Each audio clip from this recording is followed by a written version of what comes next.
Hello and welcome back दोस्तों। तो क्या हाल चाल आप सभी के। ठीक है, we are continuing with cash flow statement and we have already covered, मतलब कि हर एक कॉन्सेप्ट लगभग कवर हो चुका है। और आज की वीडियो में we are going to discuss a practical questions related to cash flow statement. ठीक है, तो विदाउट वेस्टिंग टाइम चलिए शुरू करते हैं। और हाँ, अभी तक आपने चैनल सब्सक्राइब नहीं किया है तो बिल्कुल क्यों नहीं किया है, कर लीजिएगा। ठीक है ना, फॉर मोर अपकमिंग वीडियोस। तो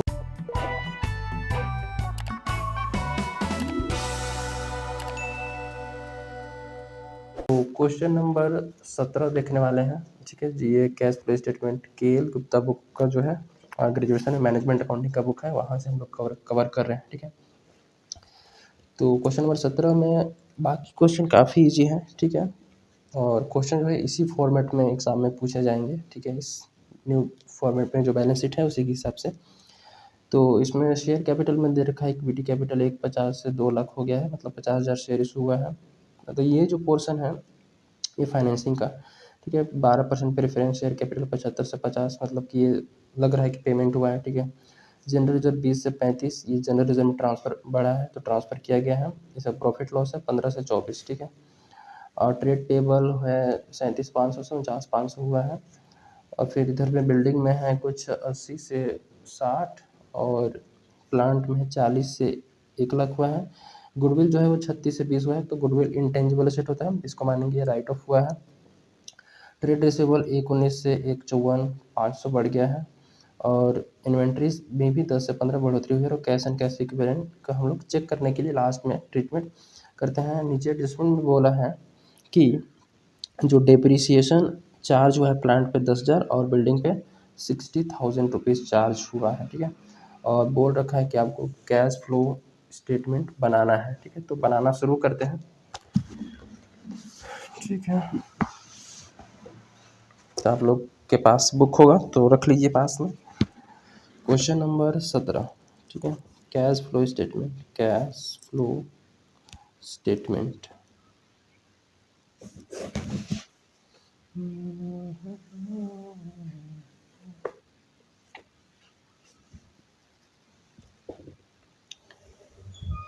चलिए, लगभग फॉर्मेट रेडी हो गया।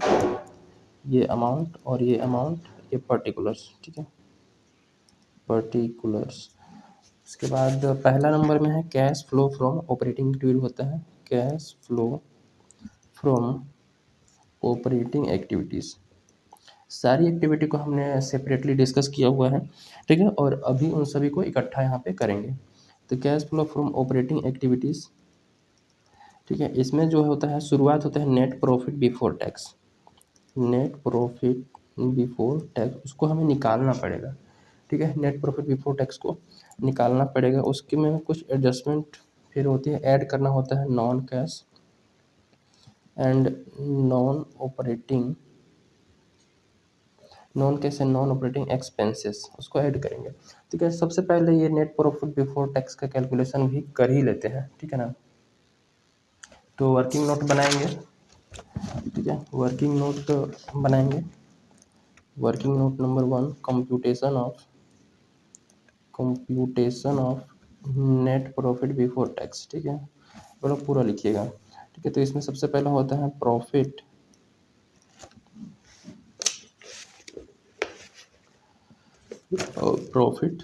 ऑफ 2021 का था 24,000।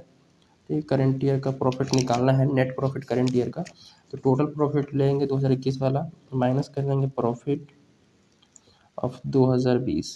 ठीक है, जो 15,000 था, तो इसको माइनस करने के बाद कुछ तकरीबन 9,000 आएगा।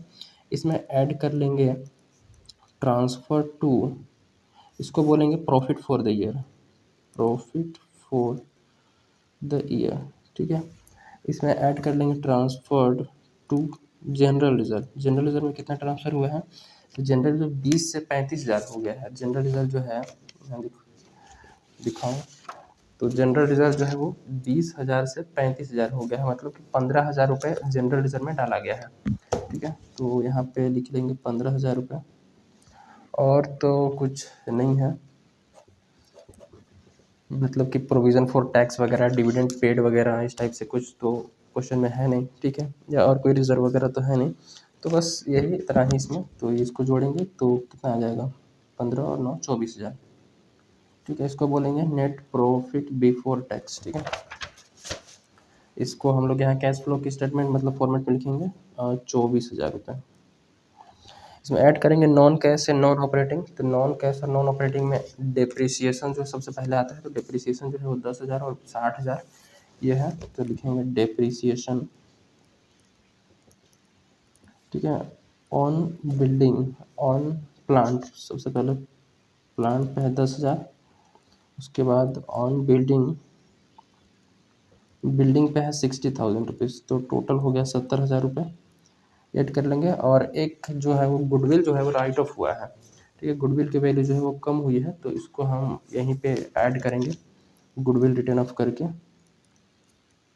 गुडविल रिटर्न ऑफ जो है गुडविल जो है 36,000 से 20,000 हो गया है, तो ये 16,000 का डिफरेंस आ रहा है, 16,000 राइट ऑफ करेंगे, ठीक है। उसके बाद और कुछ चीज़ें नहीं है।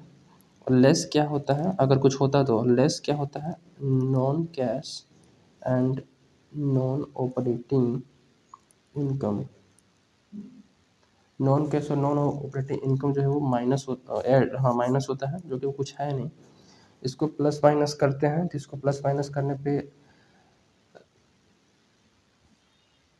देखते हैं करके, 24, 70 और 16, 24,000 प्लस 70,000 प्लस 16,000, तो ये तकरीबन 1,10,000, 1,10,000। इसको बोलेंगे operating profit, operating profit before working capital changes.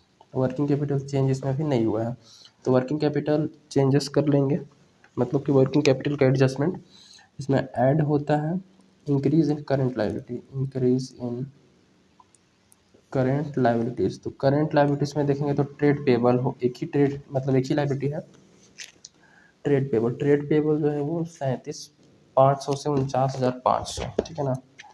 तो ट्रेड पेबल ये जो 37,500 और 49,500, 49,500 माइनस 37,500 करेंगे तो ये 12,000 रुपये बढ़ गया है, तो 12,000। और अब इंक्रीज हुआ है करंट लायबिलिटी, तो decrease in current asset, current asset में जस्ट उल्टा डिक्रीज करेंगे, तो करंट एसेट में देखते हैं कोई डिक्रीज हो रहा है क्या। करंट एसेट में ट्रेड रिसीवेबल है एक, तो बढ़ रहा है, ये भी बढ़ रहा है, मतलब कुछ इसमें डिक्रीज वाला नहीं है। लेस कर लेंगे, करंट लायबिलिटी में और कोई नहीं है, तो बस करंट एसेट का आएगा, या फिर दिखा सकते हो ऐसे कि डिक्रीज इन करंट लायबिलिटी, तो करंट लायबिलिटी में तो कुछ है नहीं, ठीक है। और increase in current asset, current asset में इंक्रीज हुआ है वो है ट्रेड रिसीवेबल, ट्रेड रिसीवेबल में 1,19 से 1,54,500, तो 1,54,500 हो गया है, 1,19 था, तो ये 35,500 रुपये जो है वो बढ़ गया है, तो इसको माइनस कर लेंगे 35,500 रुपये। उसके बाद इन्वेंट्रीज है ना, तो इन्वेंट्रीज भी 10 से 15 हुआ है, मतलब 5,000 इसको भी माइनस करना पड़ेगा। बस अब कैलकुलेशन करना है, बस 1,10,000 प्लस 12,000 माइनस कर लेंगे 35,500 माइनस 5,000, यह आ जाएगा 81,500, 81,500, ठीक है। इसको बोलेंगे कैश जनरेटेड फ्रॉम ऑपरेशन, ठीक है। माइनस कर लेंगे टैक्स पेड, टैक्स पेड तो कुछ है नहीं, तो 81,500 यही हमारा हो गया cash flow from operating activities, ठीक है। तो ये काफ़ी सिंपल सा है। नेट प्रॉफिट बिफोर टैक्स 24,000 हमने निकाल लिया, ठीक है। उसमें नॉन कैश और नॉन पेड एक्सपेंस को ऐड किया जाता है, ठीक है। और नॉन कैश और नॉन ऑपरेटिंग इनकम को लेस किया जाता है। तो एक्सपेंसेस में डेप्रिसिएशन और गुडविल रिटर्न ऑफ, ये दो चीज़ें था जो हमने ऐड कर दिए। उसके बाद जो आता है उसको बोलते हैं operating profit before working capital changes. और वर्किंग कैपिटल में याद करने का तरीका क्या है, करंट लायबिलिटी बढ़ रहा है तो बढ़ाओ, करंट लायबिलिटी घट रहा है तो घटाओ, और उल्टा करना है करंट एसेट के साथ। करंट लायबिलिटी बढ़ रहा है तो बढ़ा दिए, मतलब कि जोड़ दिए, और करंट एसेट घटा दिए तो कुछ है नहीं तो माइनस कर, मतलब घटता तो माइनस ऐड कर देते हैं। और decrease in current liability minus, तो इसमें कुछ है नहीं। और इंक्रीज इन करंट एसेट में दो चीज़ें हैं, ट्रेड रिसीवेबल और इन्वेंट्री, तो इन दोनों को माइनस कर दिए हैं, डिफरेंस, ठीक है। उसके बाद जो आएगा उसको बोलेंगे कैश जनरेटेड फ्रॉम ऑपरेशन, फिर टैक्स पे वगैरह कुछ है नहीं वरना माइनस करते हैं। और जो आता है उसको बोलते हैं cash flow from operating activities, ठीक है। अब नेक्स्ट जो है वो है cash flow from investing activities, ठीक है। बी में है कैश फ्लो,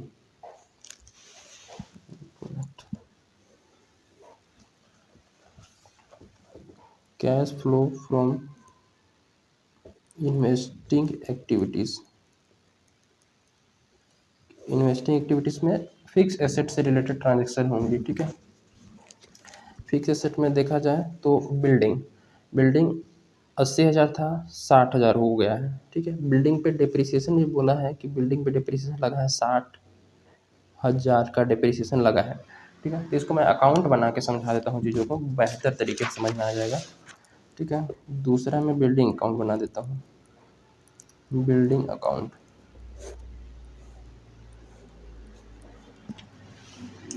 लिखेंगे to balance brought down. Building account में लिखेंगे तो टू बैलेंस ब्रोक डाउन में जो बिल्डिंग है वो है 80,000, ठीक है। उसके बाद इधर लिखेंगे बाई बैलेंस कैरी डाउन 60,000, ठीक है।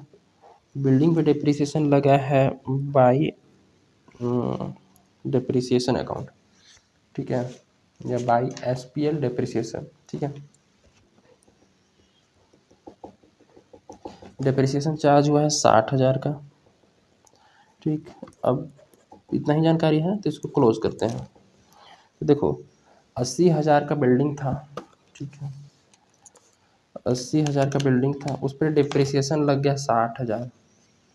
अच्छा पहले वो टैली वैली करके फिर लॉजिक समझाते हैं, ठीक है। 1,20,000, 1,20,000, और इधर से जो बैलेंस निकल के आया है यहाँ पे टू बैंक अकाउंट, ये निकल के आएगा परचेस, ठीक है, 40,000 का, 40,000 का परचेस। तो यहाँ पे कैसे निकल के देखो 80,000 का मशीनरी था शुरू में, 60,000 का डिप्रिसिएशन लग गया, 60,000 का लग गया तो होना चाहिए था 20,000, हमारे पास 20,000 बचना चाहिए था लेकिन है 60,000, ठीक है ना। 20,000 होना चाहिए था लेकिन है 60,000, मतलब हमने 60,000 का मशीनरी है, 20,000 का होना चाहिए था, मतलब और मशीनरी हमने खरीदा होगा, ठीक है। तो और मशीनरी कितना 60,000 है और 40,000 का खरीदा होगा, ठीक है ना, तभी तो 20 की जगह 60 का है, ठीक है। तो ये परचेस निकल के आ गया। उसी तरीके से तीसरा प्लांट का अकाउंट बना के प्लांट का चीज़ें मतलब समझ में आ जाएंगे। To balance brought down, plant में बोल रखा है 40,000 का ओपनिंग है, और बाई बैलेंस कैरी डाउन ये है तकरीबन प्लांट में है 1,00,000 लास्ट में है। उससे बोल रखा है कि बाई डेप्रिसिएशन जो है वो लगा है 10,000 का, ठीक है। तो 1,10,000 ये होगा टोटल, और 1,10,000 माइनस करेंगे तो 70,000 आएगा बैलेंस में। टू बैंक अकाउंट परचेस, ठीक है, परचेस निकल के आ गया।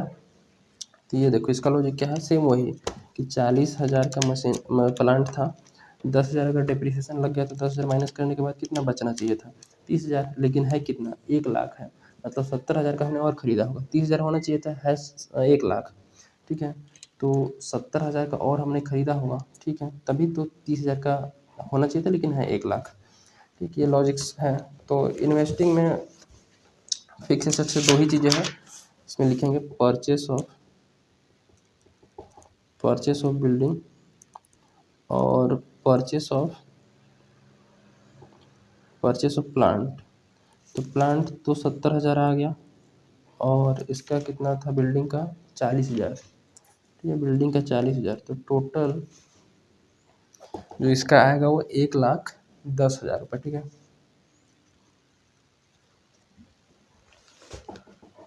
1,10,000 इस ये देखो, ये पैसा जो है परचेज किया है तो पैसा गया होगा ना, ये निगेटिव चीज़ें हैं, ठीक है। लिखेंगे cash used in investing activity, investing activity इसमें कैश यूज्ड हो गया 1,10,000 रुपये। उसके बाद फाइनेंसिंग का देख लेते हैं। फाइनेंसिंग का भी तो बहुत ही आसान है, फाइनेंसिंग का इसमें ज़्यादा कुछ खास नहीं है। लिखेंगे कैश सी में cash flow from financing activity. Financing activity में शेयर कैपिटल देखोगे तो शेयर कैपिटल में इक्विटी शेयर कैपिटल 150 से 2 लाख, मतलब यहाँ पर इशू हुआ है शेयर कैपिटल, तो लिखेंगे इशू ऑफ शेयर कैपिटल, या इशू ऑफ यहाँ पर कर लो इक्विटी शेयर कैपिटल 50,000, तो पैसा आया होगा। नेक्स्ट वन है प्रेफरेंस शेयर कैपिटल का कम हो रहा है, ये देखो प्रेफरेंस शेयर कैपिटल 75 से 25,000 का वो कम हो गया है, तो मतलब रीपेमेंट हुआ होगा, रिडम्शन हुआ होगा, तो लिखेंगे redemption of 12% preference share capital, ठीक है। 12% प्रेफरेंस शेयर कैपिटल कम मतलब कितना हुआ, 25,000 रुपये पे हुआ होगा। और बाकी तो कुछ बता नहीं रखा है कि डिविडेंड वगैरह भी कुछ पेमेंट हुआ है, तो नहीं बता रहा है, तो इसको हम लोग नेट करते हैं, तो ये 25,000 आ जाएगा। इसको बोलेंगे cash flow from financing activity, ठीक है, ये 25,000 रुपये। अब हम लोग ए बी सी जो तीनों का निकाले हैं उसका नेट निकालते हैं। ये 85, ये ए ऑपरेटिंग से आया था, ये बी इन्वेस्टिंग से आया था, और सी आया है फाइनेंसिंग से, इन तीनों का नेट निकालते हैं, ठीक है। तो 81,500 प्लस में है ऑपरेटिंग का, और इन्वेस्टिंग का 1,10,000 माइनस में है, तो माइनस कर लेंगे 1,10,000, ठीक है। उसके बाद ये पॉजिटिव में आया है तो प्लस कर लेंगे 25,000, तो ये 3,500 माइनस में आता है, 3,500, इसको प्लस माइनस करने के बाद 3,500 निगेटिव, इसको बोलेंगे नेट डिक्रीज। ये माइनस में है तो नेट डिक्रीज, प्लस में आता तो नेट इंक्रीज, इसको बोलेंगे net decrease in cash and cash equivalent. Cash और कैश इक्विवेलेंट में नेट डिक्रीज हुआ है, ठीक है। इसमें ऐड करेंगे opening cash balance, opening cash and cash equivalent.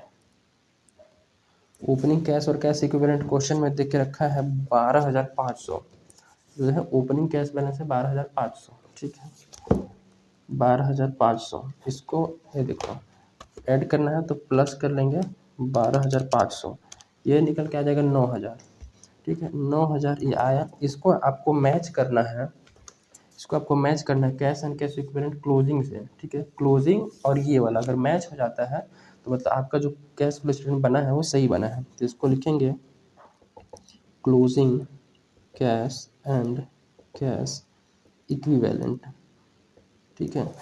ये मैच होना चाहिए, तो एग्ज़ाम में चेक करने का तरीका ये है कि ये मैच हो रहा है, ठीक है। अब नेक्स्ट क्वेश्चन भी अगर देखना है तो देख सकते हैं, क्वेश्चन नंबर 18 में भी कुछ खास नहीं है, ठीक है, बस नॉर्मल सी चीज़ें, शेयर कैपिटल 193 से 2,03,800 हो गई है, statement of profit and loss 10,800 से 3,100 मतलब कम हुआ है यहाँ पे, ठीक है। ट्रेड पेबल बढ़ गया है, फिक्स एसेट है, उसके नीचे डिप्रिसिएशन लेस किया हुआ है, इन्वेंटरी ट्रेड रिसीवेबल कैश बोल रखा है, प्रिपेयर कैश फ्लो स्टेटमेंट, ठीक है।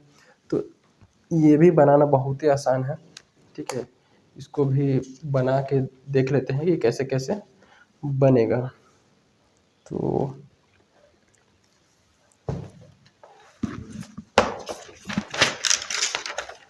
क्वेश्चन नंबर 18, ठीक है, question number 18 cash flow statement, तो कैश फ्लो स्टेटमेंट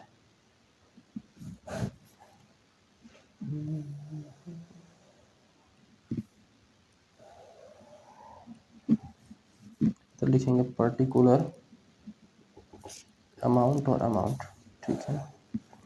इसको ए में होता है cash flow from operating activities, cash flow from operating activities, ठीक है।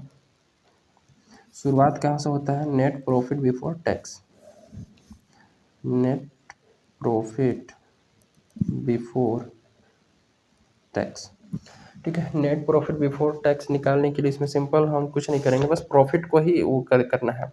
इसमें एक ही चीज़ है, बस प्रॉफिट की चीज़ें दी हुई हैं, 10,800 से 3,100 हो रखी हैं, ठीक है। तो यहीं पे लिख लो इसको, बस इसमें कुछ और है नहीं एडजस्टमेंट, तो यहीं से लिख लो। या फिर अगर वर्किंग नोट भी बनाना चाहते हो तो वर्किंग नोट मैं यहाँ पे लगभग मैं करके दिखाता हूँ, ठीक है। जैसे कि working note number 1, computation of net profit before tax. इसमें जो प्रॉफिट लेंगे वो 2020 वाला लेंगे, 2021 वाला लेंगे तो वो 3,100 है, और माइनस कर लेंगे प्रीवियस ईयर का प्रॉफिट, प्रॉफिट 2020 का ये है 10,800, ठीक है। बस यही सारी चीज़ें, इतना ही है, 3,100 माइनस 10,800, 7,700 माइनस में आ रहा है। प्रॉफिट पिछले साल 10,800 था, इस बार 3,100, मतलब प्रॉफिट घटा है, कहने का मतलब कि लॉस हुआ है।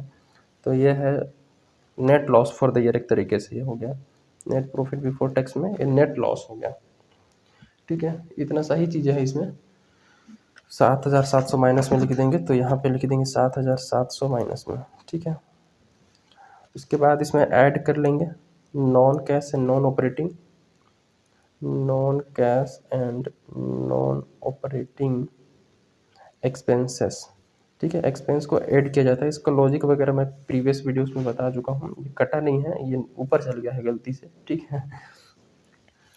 तो तो इसमें हम डिप्रिसिएशन को ऐड करेंगे, ठीक है। अब डिप्रिसिएशन का कुछ चीज़ें मैं यहाँ पे निकालता हूँ, ठीक है। फिक्स एसेट और डिप्रिसिएशन, इन दोनों का मैं अकाउंट बना लेता हूँ, सिंपल, आसानी होगा समझने में, ठीक है। तो दूसरा में है fix asset account, fix asset account, और ये है डिप्रिसिएशन अकाउंट। देखो नीचे इसमें डिप्रिसिएशन जो है वो दिया है दोनों का, तो इसको मानेंगे एक्यूमुलेटेड डिप्रिसिएशन है, एक्यूमुलेटेड डिप्रिसिएशन, ठीक है। तो लिखेंगे एक्यूमुलेटेड डिप्रिसिएशन अकाउंट,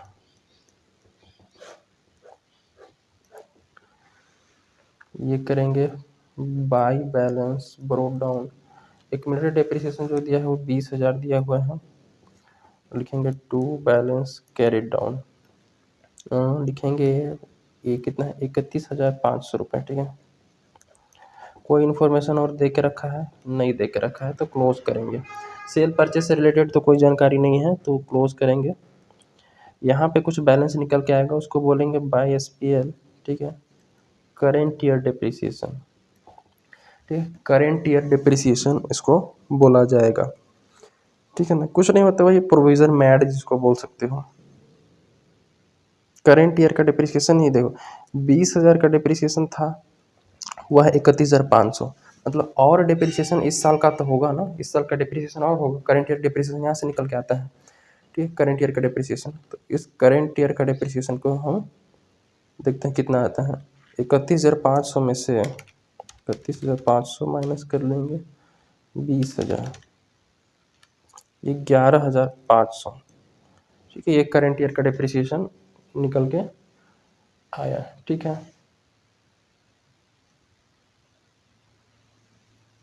11,500 बैलेंस में। और एसेट का अकाउंट में टू बैलेंस, और ये डिप्रिसिएशन वहाँ जाएगा, ठीक है ना, ऐड होगा अभी। To balance brought down, asset का अकाउंट बना के देखते हैं, इसमें कहा 1,90,000, तो 1,90,000 और by balance carry down, carry down में ये दिख रखा है 2,05,000। तो जहाँ ये डिप्रिसिएशन लगता है, मतलब करंट ईयर का डिप्रिसिएशन एक्यूमुलेटेड डिप्रिसिएशन अकाउंट में लगता है, तो एसेट अकाउंट में डिप्रिसिएशन नहीं आता है, ठीक है ना। तो इसको टोटल कर लेते हैं, 2,05,000, 2,05,000, तो 2,05,000 न, तो 1,90 से 2,05 हुआ मतलब 25 हुआ है। 2,05,000 माइनस 1,90,000, तो ये 15,000 का और परचेस किया गया होगा। ठीक है, टू बैंक अकाउंट परचेस। बताओ 1,90 से 2,05 कैसे हुआ? परचेस किया होगा, बढ़ गया ना भाई, तो परचेस हुआ होगा तभी तो बढ़ा है, तो वही बस बैलेंस निकालना है। अभी जो डिप्रीशिएशन आया था 11,500, वो 11,500 यहाँ पे काम आएगा। ठीक है, डिप्रीशिएशन आएगा 11,500। उसके बाद और कुछ तो इसमें नहीं दिया है, तो बस इतना ही इसमें रखते हैं और लेस कर लेंगे non cash and non operating income. कोई इनकम है नहीं, खाली हो जाएगा। तो 7,700 माइनस में था ना, और इसको प्लस करना है। ठीक है, तो 11,500 माइनस 7,700, ये 3,800 करके आएगा। इसको बोलेंगे operating profit. Operating profit before working capital changes, before working capital changes में ऐड कर लेंगे। वर्किंग कैपिटल में करेंट एसेट और करेंट लायबिलिटी दो का ट्रीटमेंट होगा। करेंट एसेट करेंट लायबिलिटी को ऐड करते हैं, increase in current liability. Current liability को इंक्रीज हो रहा है का देखते हैं। करेंट लायबिलिटी में ट्रेड पेबल 4300 से 4900 है। ठीक है, तो इसमें तो बढ़ रखा है ना, बढ़ रहा है। ट्रेड पेबल 6,000 का, 43, 44, 45, 46, 47, 48, 49, 6,000 का। ठीक है, उसके बाद decrease in current asset. Current asset अगर डिक्रीज हो रहा है तो उसको भी हम लोग करेंगे और ऐड करेंगे। ठीक है, तो इन्वेंट्री तो बढ़ रखा है, ट्रेड रिसीवेबल भी बढ़ ही रहा है, तो अब इसमें कुछ नहीं आएगा। लेस में आएगा increase in current asset. Current asset जो है वो इंक्रीज हो रखा है, तो इसमें इंक्रीज जो हो रखा है वो इन्वेंट्री है। इन्वेंट्री जो है वो 21,000 से 22,000 हो गया है। ठीक है, मतलब 1,000 बढ़ गया है, तो इसको लेस कर देंगे। उसके बाद ट्रेड रिसीवेबल, ट्रेड रिसीवेबल 3,700 से 4,000 मतलब 300 बढ़ गया है, तो 300 को क्या कर लेंगे, माइनस कर लेंगे। अब यही चीज़ें हैं और कुछ करंट लायबिलिटी में है नहीं, तो उसको छोड़ दो।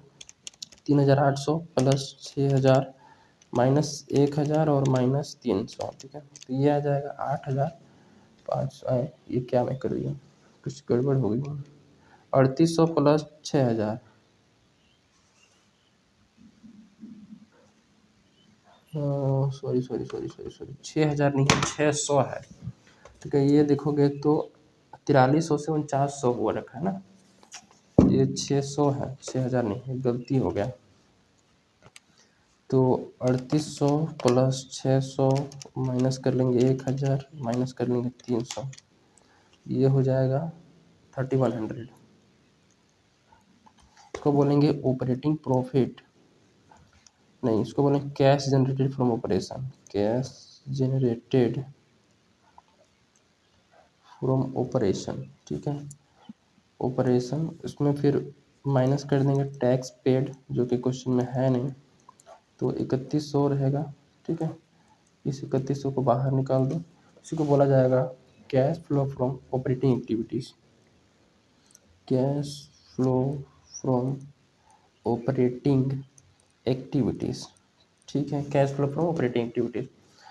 ओके, द नेक्स्ट बी जो है वो cash flow from investing activities. Investing activities का हम लोग देखते हैं, तो इन्वेस्टिंग एक्टिविटी में फिक्स एसेट का परचेस हमने निकाला था, बस वही एक ही चीज़। इन्वेस्टिंग एक्टिविटी जहाँ भी मतलब आपको आएगा, मतलब बनाने के लिए जब भी आओगे इन्वेस्टिंग में पहुँचोगे, तो फिक्स एसेट या करंट नॉन करंट एसेट पर ही इसमें जो ग्रुप होता है इसी पर वर्क करना होता है। तो फिक्स एसेट में केवल फिक्स एसेट है जो कि लिखेंगे परचेस ऑफ फिक्स एसेट। हमने अकाउंट बनाया था, तो वहाँ से पता चला था कि परचेस हुआ था, परचेस ऑफ फिक्स एसेट। तो उसको देख लेते हैं कितना परचेस किया था। तो फिक्स एसेट के अकाउंट से पता चल रहा है कि बैंक में बैलेंस पर 15,000 का परचेस हुआ था, ठीक है ना। तो 15,000 ये माइनस परचेस हुआ, मतलब पैसा गया होगा, और कोई तो है नहीं, तो 15,000 ये निगेटिव होगा। इसको बोलेंगे cash used in investing activity, ठीक है। अब ये हो गया। और सी देखते हैं, cash flow from financing activities. Financing activity में जो है वो शेयर कैपिटल है, बस एक ही चीज़ है। 193 से 23800 हो गया है, मतलब 193 था 238, मतलब शेयर हमने इशू किया होगा तभी तो शेयर कैपिटल बढ़ा है। तो इशू किया होगा तो लिखेंगे इशू ऑफ शेयर कैपिटल। तो उसको जल्दी जल्दी माइनस करो, 2,03,800 2,03,800 माइनस 1,93,000, तो ये निकल के आएगा 10,800। तो 10,800 जो है वो पैसे आए होंगे, ठीक है। 10,800 इसको बोलेंगे cash flow from financing activity, ठीक है। अब इन तीनों को वो करते हैं, नेट निकालते हैं कि इंक्रीज आया कि डिक्रीज आया। 3,100 ऑपरेटिंग से माइनस कर लेंगे 15,000 फाइनेंस ये इन्वेस्टिंग वाला, प्लस कर लेंगे 10,800 ये फाइनेंसिंग वाला, ये 1,100 माइनस में आ रहा है, ठीक है। तो इसको मैं यहाँ पर बना देता हूँ। जो निकल के आया वो 1,100 रुपये, मतलब माइनस में निकल के आया था, ठीक है। इसको बोलेंगे नेट डिक्रीज। अगर पॉजिटिव प्लस में आता तो इंक्रीज, ठीक है। Net decrease in cash and cash equivalent, ठीक है। कैश और कैश को नेट डिक्रीज हो गया। इसको यहाँ नहीं, इसको यहाँ लिखो। इसमें अब ऐड करेंगे ओपनिंग कैश बैलेंस और क्लोजिंग से मैच करेंगे। Opening cash and cash equivalent. Opening में जो कैश और कैश इक्विवेलेंट दिया है वो दिया है 13,400 रुपये, ठीक है। 13,400 को ऐड करो भाई, प्लस कर लेंगे 13,400 रुपये, ये 12,300 रुपये आता है। तो 12,300, अगर क्लोजिंग कैश बैलेंस इतना होगा तो आंसर सही है, कैश फ्लो स्टेटमेंट सही बना है, वरना ये गलत है। तो 12,300 तो ठीक है, मैच हो गया, तो सही है। फिर closing cash and cash equivalent, ठीक है। तो इस टाइप से क्वेश्चंस बनती है, ठीक है। बाकी मैं सोच रहा हूँ क्वेश्चन नंबर 22 को करा दो, 19 20 ये सब बना लोगे, ज़्यादा कुछ खास नहीं है, ठीक है। तो इसमें डिविडेंड पेड है 22 में, ज़्यादा कुछ खास प्रोविजन फॉर तो नॉन कैश में ऐड ही कर दोगे, कोई उसमें इशू नहीं है। लैंड वाइज परचेस इतना, अमोर्टाइजेशन गुडविल हो रखा, ठीक है। डिवेंचर वेलफेयर, ठीक है। कैश फ्लो स्टेटमेंट बना लोगे, कोई इसमें को खास नहीं है, ठीक है ना। बाकी सब है, डिवेंचर पे हो रहा है, फाइनेंसिंग माइनस कर दोगे, इधर से नेट प्रॉफिट बिफोर टैक्स तो निकाल ही लोगे। और फिर करंट एसेट करंट लायबिलिटी का ट्रीटमेंट पता ही है, गुडविल राइट ऑफ करा हुआ हो रखा है, तो ऑपरेटिंग में नॉन कैश में ऐड कर दोगे। इसमें एक नया चीज़ है, provision for doubtful debt. Provision for doubtful debt non cash में इसको भी ऐड करोगे, कितना देखो 3500 था, 4,000, मतलब 500 रुपये ज़्यादा बढ़ गया है ना, तो 500 रुपये प्रॉफिट कम हुआ होगा। जब प्रॉफिट एंड लॉस अकाउंट बनाया गया होगा तो प्रोविजन फॉर डाउटफुल डेट्स करके डेबिट साइड में लिखा गया होगा, तो प्रॉफिट कम हुआ होगा, तो उसको वापस से अभी जो बनाएंगे वो non cash and non operating में ऐड करेंगे, प्रोविजन फॉर डाउटफुल डेट को 500 रुपये से, ठीक है। बस इसमें इतना ही है और कुछ नहीं है। डिविडेंड पेड फाइनेंसिंग में माइनस हो जाएगा, और ये जब non net profit before tax निकालोगे तो वहाँ पे ऐड कर दोगे। बाकी ये सिंपल सी चीज़ें हैं, ठीक है। क्वेश्चन नंबर 25 भी ये सब इजी इजी ही क्वेश्चन है, तो मेरे ख्याल से बन जाएंगे, इसमें कोई ऐसा एडजस्टमेंट नहीं है कि नहीं समझ में आएगा, ठीक है ना। बाकी सारे क्वेश्चन सिंपल हैं, सो ट्राई करना to solve, and if you feel any doubt then comment box में लिख दीजिए, I will try to provide a solution. Okay, question number 28 भी इजी है। डिफर टैक्स एसेट, इसमें डिफर टैक्स एसेट नेट दिया हुआ है, मतलब कितना, 80,000 से 60,000 हुआ है। डिफर टैक्स एसेट क्या होता है? डिफर टैक्स एसेट का मतलब यहाँ पर बता रहा है कि excess of taxable income over accounting income, कि अकाउंटिंग इनकम और टैक्सेबल इनकम उसके बीच में जब डिफरेंस आ जाता है, तो डिफरेंस में क्या पता चलता है कि टैक्सेबल इनकम जब ज़्यादा है अकाउंटिंग इनकम से, अकाउंटिंग इनकम कम है, टैक्सेबल इनकम ज़्यादा है, उसको बोला जाता है डिफर टैक्स एसेट। ठीक है, और जब ये घटता है, एसेट है, ठीक है, एसेट, इसको एसेट के मतलब कैटेगरी में रखा गया, तो इसको जब घटता है 60,000 से 80,000 60,000 तक घट रहा है, तो कोई भी एसेट घटता है तो उसको प्लस करते हैं। तो प्लस कहाँ करना है इसको? प्लस जब नेट प्रॉफिट बिफोर टैक्स निकालोगे तो उस केस में उसको वहाँ पे प्लस करना होता है इसको। ठीक, बाकी प्रोविजन फॉर डेप्रिसिएशन, तो डेप्रिसिएशन का अकाउंट बनेगा, और टैक्स का प्रोविजन तो टैक्स का अकाउंट बनेगा। ठीक है, प्रोविजन फॉर टैक्सेशन का अकाउंट बनेगा। डिविडेंड पे हुआ है 11%, तो 8 लाख पे 11% निकाल लोगे, वो पे हो रखा है। ठीक है, मशीन कॉस्टिंग इतना, कि डेप्रिसिएशन इतना, सोल्ड फॉर इतना, तो आप अकाउंट बनाओगे तो पता चलेगा। ठीक है ना, मैं देखता हूँ शायद बना होगा तो।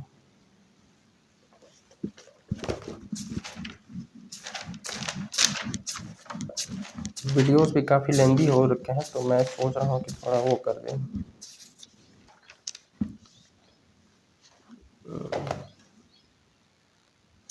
क्वेश्चन में तो ज़्यादा कुछ है नहीं, मैं बाकी तो सब बना लूँगा। ठीक है ना। अच्छा, जो बैंक ओवरड्राफ्ट है ना, इसको आपको फाइनेंसिंग में ट्रीटमेंट करना है। ठीक है, मतलब कि 15,000 इंक्रीज़ हो रखा है तो फाइनेंसिंग में ऐड हो जाएगा। ठीक है, मैं एडजस्टमेंट का ट्रीटमेंट करके बताता हूँ। ठीक है, और बाकी आप लोग कैश फ्लो पूरा बना लेना। ठीक है,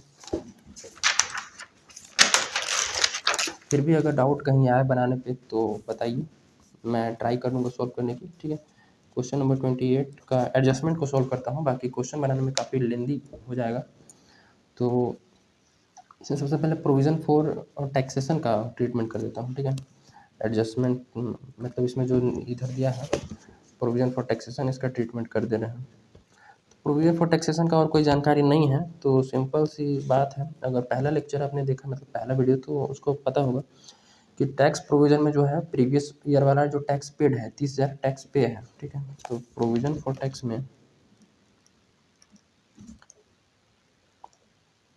जो प्रीवियस ईयर वाला है 30,000, उसको आपको पेड मानना है। मतलब ऑपरेटिंग आप माइनस करेंगे सबसे नीचे, ऑपरेटिंग जो बनाएंगे सबसे नीचे माइनस करेंगे। ठीक है, और करेंट ईयर वाला है 34,000 रुपये। ठीक है, इसको आप प्रोविज़न मेड मानेंगे। ठीक है, प्रोविज़न फॉर टैक्स मेड। ठीक है, तो ये जो कहाँ होगा, जब नेट प्रॉफिट बिफोर टैक्स निकालेंगे तो उस समय उसको ऐड करेंगे। ठीक है, नेट प्रॉफिट बिफोर टैक्स निकालते समय आप उसको ऐड करेंगे। ओके, 34,000 को। उसके बाद ये हो गया प्रोविज़न फॉर टैक्स, और प्रोविज़न फॉर डेप्रिसिएशन से रिलेटेड अब ट्रीटमेंट कर देता हूँ।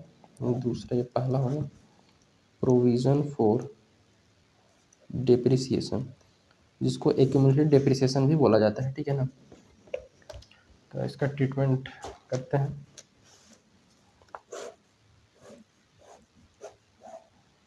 और असेट अकाउंट भी बनाते हैं। ठीक है, और इसमें असेट अकाउंट भी बनेगा। कौन सा असेट है? मशीनरी अकाउंट में, मशीनरी अकाउंट।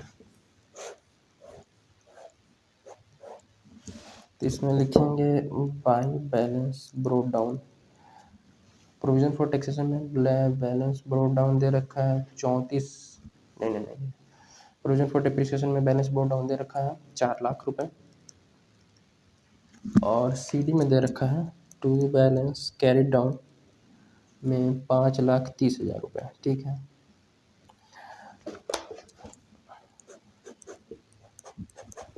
असेट में लिखेंगे to balance brought down. Asset में बैलेंस ब्रोड डाउन देख के रखा है, कहाँ गया, 15 लाख रुपए। और थोड़ा सा और नीचे लिखता हूँ, बाय बैलेंस कैरिड डाउन में देख के रखा है 16,50,000 रुपये। ठीक है, इसमें ईयर जो है वो उल्टा कर दिया है, मतलब कि फॉर्मेट करेंट ईयर इधर कर दिया, करेंट ईयर इधर कर दिया, प्रीवियस ईयर इधर, तो बैलेंस देख लेंगे आप लोग बढ़िया से। ठीक है, ये चीज़ें करने के बाद नीचे बोल रखा है कि मशीन कॉस्टिंग 2 लाख, नीचे बोल रखा है कि machine costing 2 lakh, accumulated depreciation 1,20,000, sold for 1 lakh. ठीक है, इसको मैं समझाता हूँ कि मशीन का जो कॉस्ट है, मशीन कॉस्ट है 2 लाख, ठीक है, माइनस कर लेंगे एक्यूमुलेटेड डेप्रिसिएशन 1,20,000। ठीक है, अगर कोई सामान 2 लाख का है और उस पर आज तक 2 लाख 1,20,000 का डेप्रिसिएशन लग चुका है, 2 लाख का मान लो कटना, 2 लाख का सामान खरीदे थे, 1,20,000 डिप्रिसिएशन लगने के बाद 80,000 उसकी वैल्यू बची है। ठीक है, इसको बोलते हैं WDV, रिटर्न डाउन वैल्यू 80,000। उसको हम लोग बेच रहे हैं, तो 80,000 वाले सामान को बेचा गया है, सोल्ड फॉर 1 लाख, इसमें बोल रखा है सोल्ड फॉर 1 लाख। तो वाह भाई, ये तो फिर फ़ायदा हो गया ना।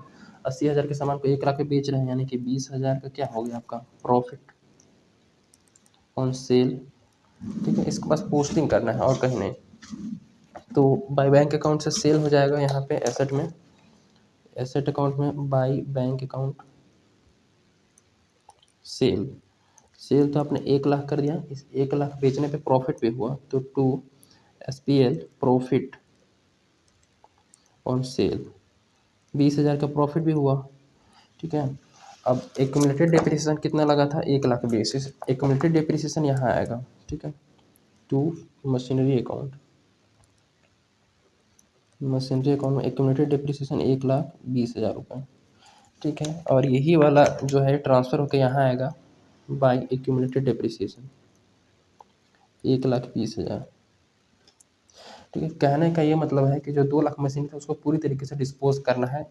तो कैसे हो रहा है देखो, 15 लाख शुरू में था, 2 लाख का मशीन हटा तो 2 लाख कम होना चाहिए। तो कैसे हो रहा है देखो, 1 लाख का बेच दिया, देखो इधर डेबिट साइड बढ़ता है, इधर क्रेडिट साइड घटता है। ठीक है, 15 लाख में से 1 लाख कम हुआ, 1,20,000 कम हुआ, टोटल 2,20,000 कम हुआ, 2,20,000 कम हुआ, लेकिन मशीनरी था 2 लाख का। ठीक है, तो 20,000 इधर फिर बढ़ भी गया।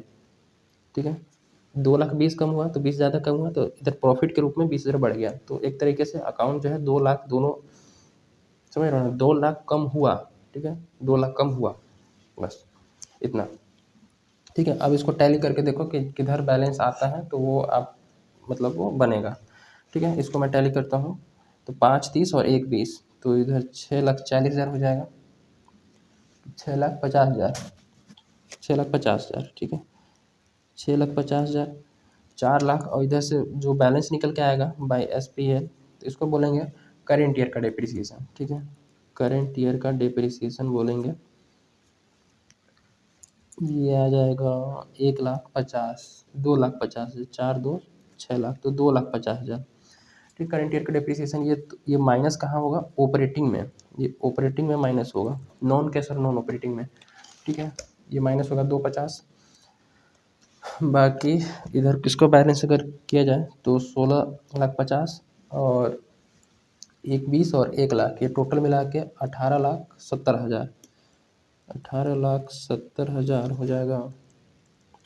इधर बैलेंस निकलेगा इधर में, तो टू बैंक अकाउंट परचेस, ये परचेस निकल के आ गया।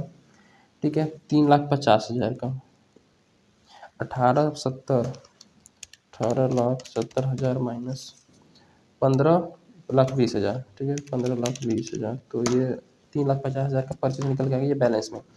ठीक है, अब बता देते हैं कि पोस्टिंग कहाँ कहाँ होगी। ये जो सेल होगा वो इन्वेस्टिंग में प्लस होगा, ये क्यूमुलेटेड डेप्रिसिएशन कहीं नहीं जाएगा।